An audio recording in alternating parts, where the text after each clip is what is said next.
Given your experience with smallholder organic farmers, what have been the major challenges in scaling this up, both within Zimbabwe and globally?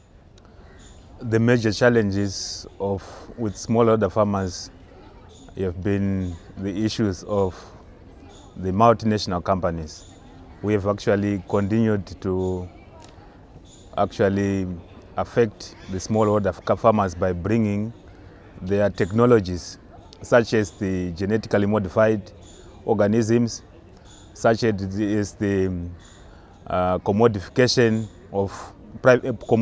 and privatization of seeds and even food.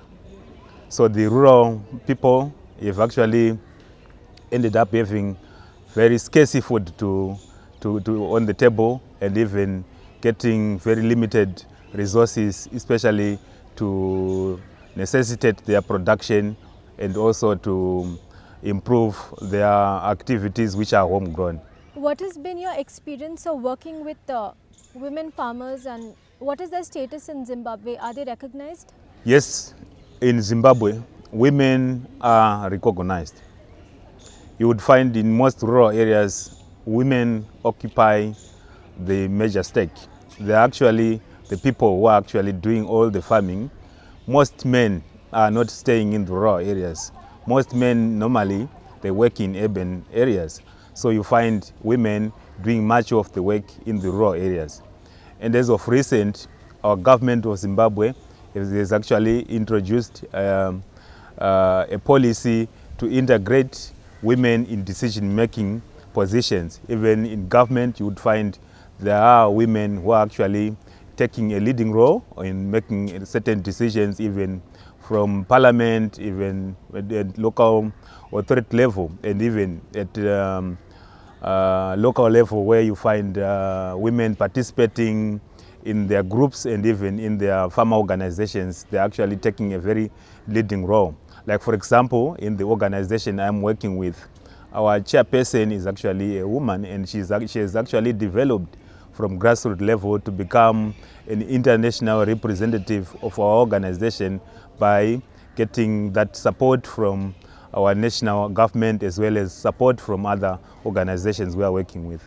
So I would say there is quite substantive effort that has been put by our national government to take women on stake in terms of making decisions and taking leading positions. In what manner have the large corporations challenged the rise of smallholder organic farmers? One of the most effect with large corporations is that they have actually come in with quite a lot of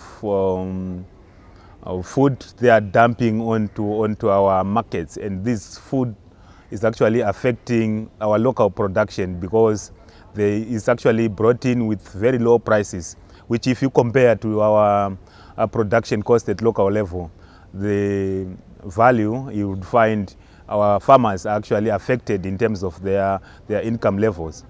The other issue is that these large corporations have introduced the GMOs.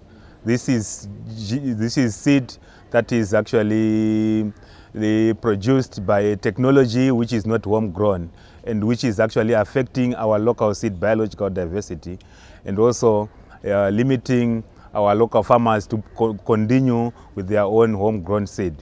And the other issue these large corporations are doing is actually to control our local policies. Like, for example, in our region, we have got the issue dealing with seeds, where we are talking about the harmonization of the seed laws, and the large corporations are actually moving for removing the farmer seed rights, which is actually a very serious issue at our local level, which we cannot, as smallholder farmers, accept in any given way.